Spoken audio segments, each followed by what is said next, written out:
ጎርፍና ግፍ። ሰሚ ካጡ የሶማሌ ተረቶች አንዱ እንዲህ ይላል።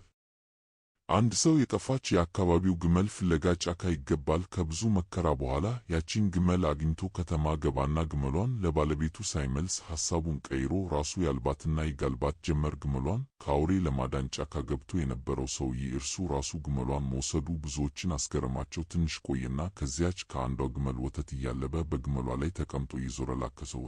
ግን የግመሏ ወተት በአንድ ጊዜ ሀብታም ሊያደርገው አልቻለምና ሌላ ነገር አሰበ። በወተቱ ውስጥ ውሃ እየጨመረ ቀላቅሎ መሸጥ። ሰውም ነው የሰውየው አመሉም ወተቱም ተቀየረሳ እያለ ዝም ብሎ ይገዛ ጀመር። ይገዛ የሚለው ቃል ጠብቆ እንዳይነበብ አሳስባለሁ። ሰውየውም በግመል ወተቱ ላይ ውሃን እያበዛው የግመሉን ቁጥር እየጨመረ ሄደ። እየቆየም በግመልና በግመል ወተት ከሚታወቁት የሀገሩ ነጋዎች በላይ እኔ ነኝ ያለ ቢጠሩት የማይሰማ ሀብታም ሆነ። የአካባቢው ሰዎችም ይሄ ሰው ትናንት ምንም አልነበረውም፣ የጠፋ ግመል ሊፈልግ ጫካ ገባ፣ ተመልሶ መጣ፣ ከተማ ገባ፣ በአንድ ጊዜ ተመነደገ እያሉ ይገረሙ ነበር። ወተት ብቻ ተሽጦ እንዴት በሁለት ሊገዛ ቻለ የሚለው የሕዝቡ ሁሉ ወሬ ሆነ።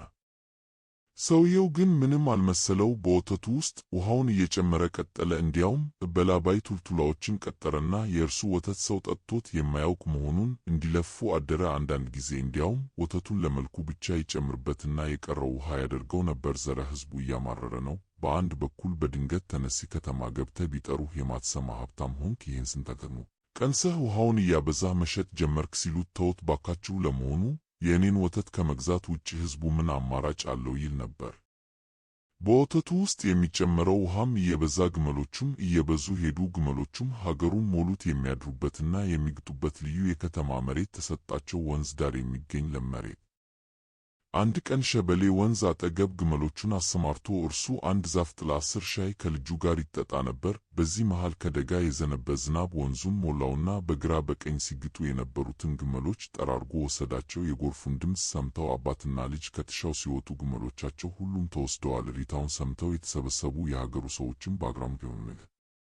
አየህ አሉት አንድ አዛውንት፣ ያ በወተቱ ላይ እየጨመርክ የሸጥከው ውሃ ተጠራቅሞ ጎርፍ ሆኖ ግመሎቹን ወሰዳቸው። ግፍ እንደዚህ ነው ሲሰራ፣ ቀላል ይመስላል። የተጠራቀመ ዕለት ግን ጎርፍ ሆኖ ይወስዳል። ተው ብንልህ አልሰማ ብለህ ነበር አንተ። በግፍ ግመል ስትሰበስብ የግፉ ውሃ ሌላ ቦታ እየተሰበሰበ መሆኑን ረስተዋል። ቀን ጠብቆ ግን ይኸው ጎርፍ ሆኖ ማል።